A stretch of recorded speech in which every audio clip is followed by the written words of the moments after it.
Netflix's Christmas Chronicles 2. If you're looking for a Christmas time movie, I know that they're probably going to be kind of hard to come by this year because a lot of productions were shut down. But this is one of my favorites on Netflix. I really love Christmas Chronicles, the first one, which came out like 2 years ago or so. And this one is just as good, if not better. It's a great story. It's got Kurt Russell and Goldie Hawn, and it brings back the original characters. The main character Kate from Christmas Chronicles, the or part one, and it's just it captures the Christmas spirit. It captures what Christmas is all about. It brings back the wonder and mystery and magic of Santa Claus, and of course Mrs. Claus. And it's got a great villain who I wasn't kind of sure of when it first started, but he turned out to be a really good villain. Or I don't know if you call him a villain, but anyway. So again, you have probably the coolest Santa Claus in Kurt Russell that's ever been in a movie. I mean, he is not your typical Santa. The jolly, fat, or maybe angry or bad Santa. He is kind of a superhero Santa. He looks like a superhero. He acts like a superhero, and but yet he's just full of goodness and everything you would expect from Santa. Uh, so yeah. So anyway, the movie starts off with Kate and her mom Claire. Her brother and the mom are on this trip in the tropics with Bob and Jake. And so I think that they didn't really say it, but they alluded to it. So basically, Kate's dad has passed away. And so the mom's moving on. She met Bob. She really likes Bob. Bob's a really cool guy. And he has a son, Jake, who is kind of a funny character. He's kind of uh, allergic to everything, very afraid of everything, kind of nerdy and maybe a little irritating, but he clings on to Kate. Teddy is the older brother. He doesn't really have that big of a role in this movie, but he does do a great job of having that big brother role. He did have a role in the original Christmas Chronicle. Um, so they try to keep the family together. So uh, yeah, so they're in the tropics. Kate's not having a great time. She's she's not happy that the mom is moving forward with Bob. Um, you know, and she loves Christmas and she loves being in the snow in the winter. Um, but as you know, that's not what Christmas is all about, right? Christmas is about family. So they took a family trip, and you know that's where the adventure begins. So yeah, so Claire and Bob are having a great time. There's a scheme. Uh, we'll talk about the villain later, that separates the family. And basically, it's nothing dangerous or anything, but they were just tricked into doing different things, and that kind of got Kate away from the family, and then that's where her adventure begins. So the villain in this episode is Nickel, and he's this. We kind of are led to believe early on that he's kind of just this evil bad guy who has it in for Santa, and he's kind of a technology whiz. And basically, he puts together a scheme to get Kate back to the North Pole so he can execute his plan. And it's kind of a devious plan at that. And he's obviously very smart, very intelligent. He creates a bunch of unique gadgets that helps him accomplish his goal. Um, we find out that, and just through regular backstory, that Belsnickel was actually an elf, um, one of Santa's helpers, and very smart, very intelligent, but they kind of had a falling out, and so he did some really kind of bad things, and a curse was put on him and basically turned him into something that he really despised, which was human. So that was his punishment, and it wasn't Santa Claus that did it. It's just that's just the nature of being an elf. Is if you go bad enough, then a curse gets put on you. So then he turns into a human. So at that point, he kind of holds a grudge against Santa.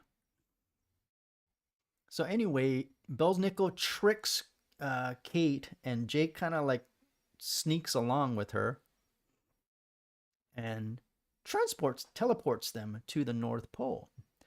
And they were freezing, and they're like they were turning into popsicles. And Santa happens to fly by on his sleigh and picks them up and brings them to the North Pole. Now, in the first movie, Kate never gets to see the entire North Pole. She gets to see like the workshop, and she gets to see other places inside of Santa's house, but she never really gets to see the whole thing. And I think that was it. It was a smaller production, smaller budget, and they didn't have time to create the sets and everything. But I think with this episode, with the success of the first movie, this movie allowed them a bigger budget. You can definitely tell they are fleshing out the world of Santa and the North Pole, and you get to see through the eyes of the children this wonderful place, full of elves and magic. And the funny thing is, like, Mrs. Claus, she does like a lot of the work, like day-to-day work and stuff. She does the interior designing. She designs the entire. She basically decorates the entire town, and she does all the cooking. And she laid out this meal, which looks like all desserts and cupcakes and cookies and stuff, but they're all healthy.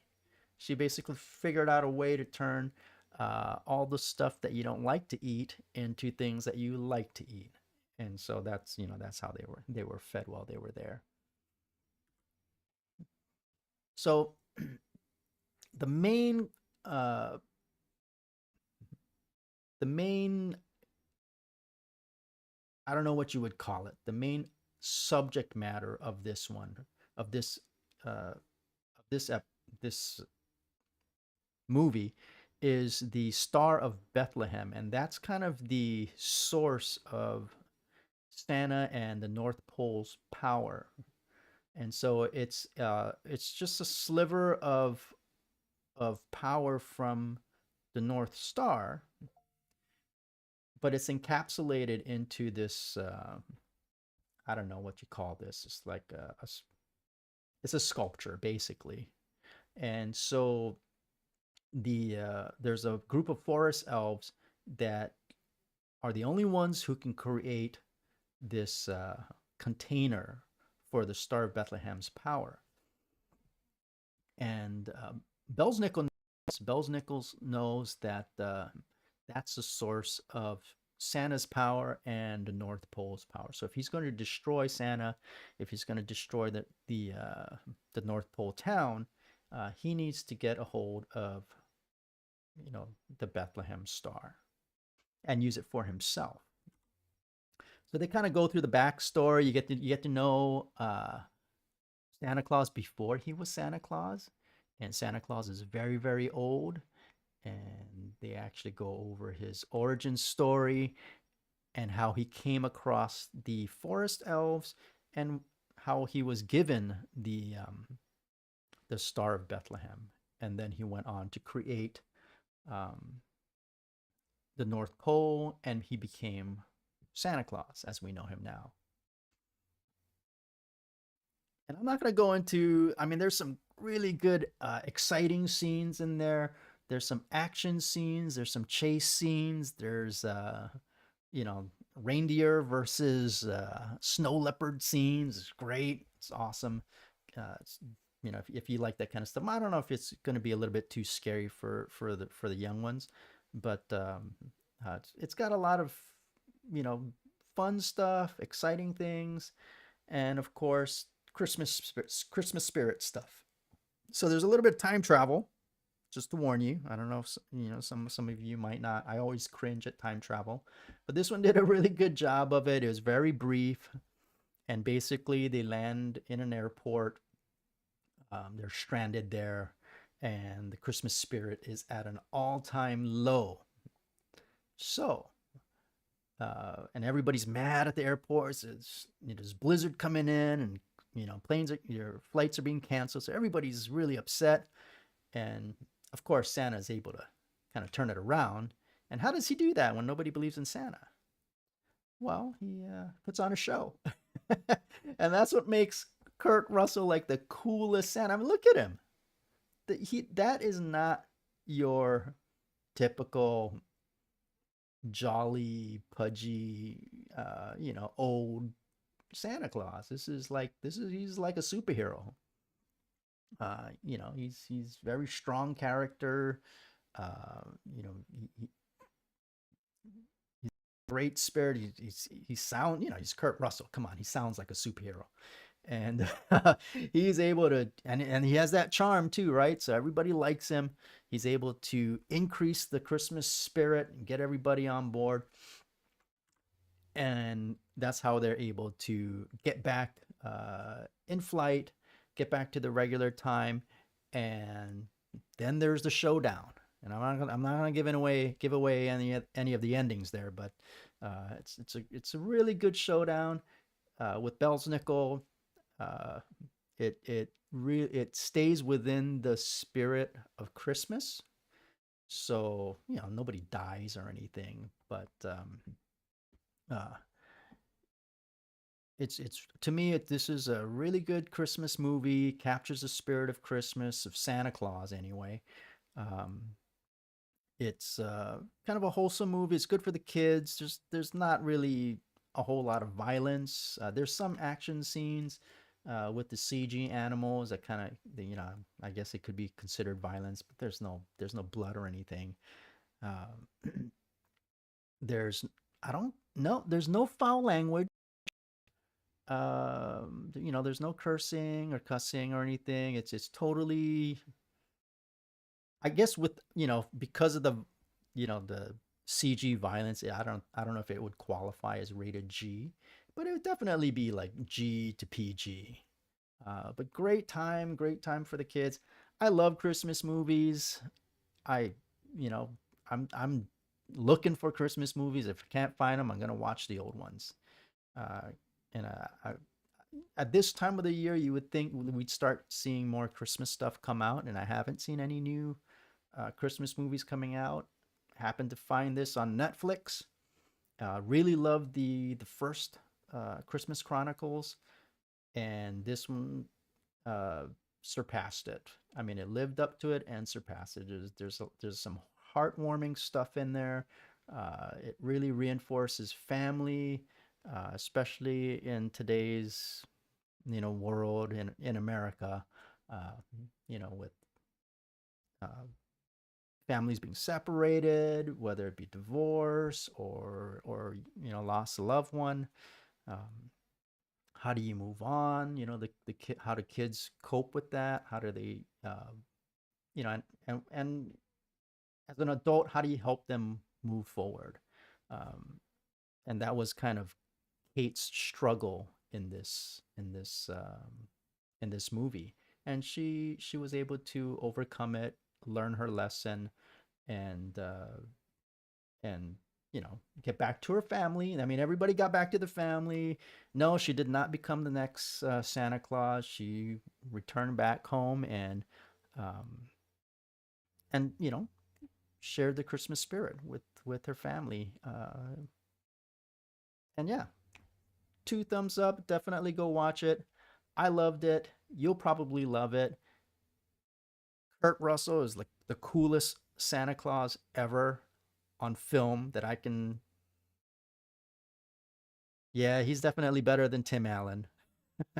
Tim Allen's funny though, but as far as coolness, uh, yeah, Kurt Russell's probably the coolest Santa Claus on film.